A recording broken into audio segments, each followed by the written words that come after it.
All right, so I'll go over just a little bit on the exterior of the machine. You'll notice it's obviously completely different from the old model, but you're gonna have side lights now. They're kind of embedded into the cab a little more for a little bit better protection. The quick coupler is completely different. So instead of having two pins having to run independently, it's the same coupler they have on the 908. So it's just one cylinder pushing up, and it's just pivoting this rod to lift the pins, and then it's just pulling it down to lock them back in. Your visibility down to the actual coupler is going to be a lot better just on the sight lines out of the cab. Leg room, you got a ton of forward leg room and side leg room, so that's all changed. All your grease points are going to be easily accessible there, and then on the outsides of all the pins all the way around. So as you're moving around, everything there is all the flag pins. Fuel fill door on the side. Undercarriage wise, you'll have your torsion axle still, and there'll be two grease points. There's gonna be one here on each one.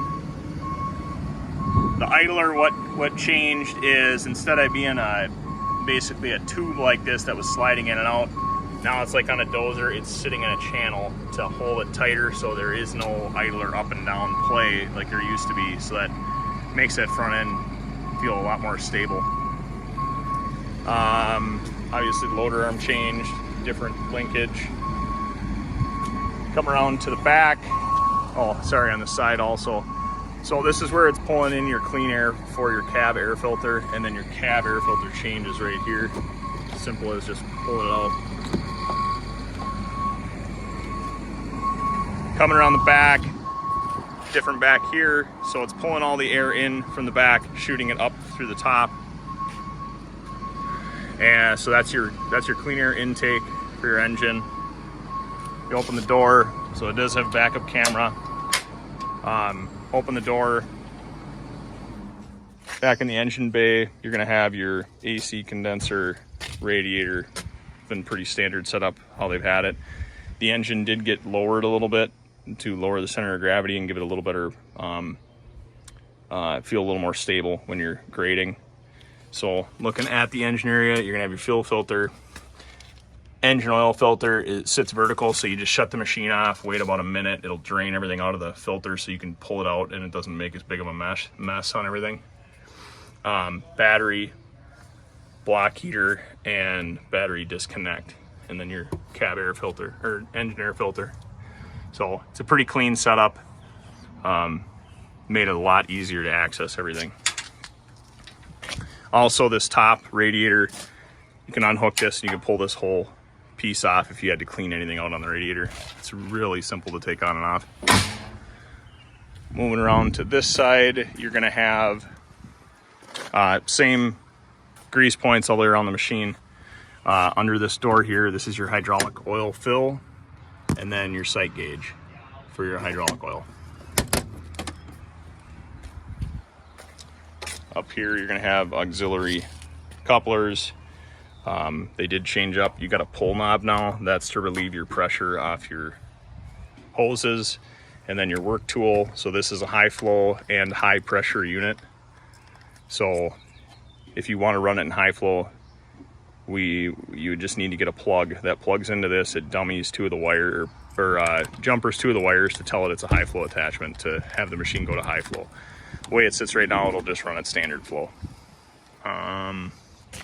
Yeah, one of the other things they changed is they put the antenna for the radio. It used to be tucked behind the arm here.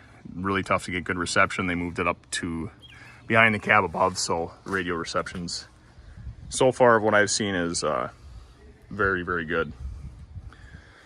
One other thing they added, if you can see in here, they added a guard below your hoses. So if you were up, going out cleaning up the edge of a field, that's going to guard any sticks from hitting here, and you can add a guard to go over the top as well to guard this whole area.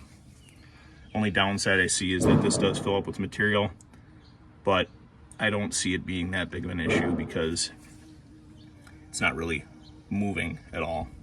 So yeah, that's kind of a quick rundown on the exterior. I'll do one on the inside of the cab as well. The other thing is when you open the door, it does open very wide and it's really easy to walk in and out of the machine. And if you need to take the door off, you can take it off in about 10 seconds. It's a matter of taking this plug out, and all you gotta do is just lift the door up, and now it's off.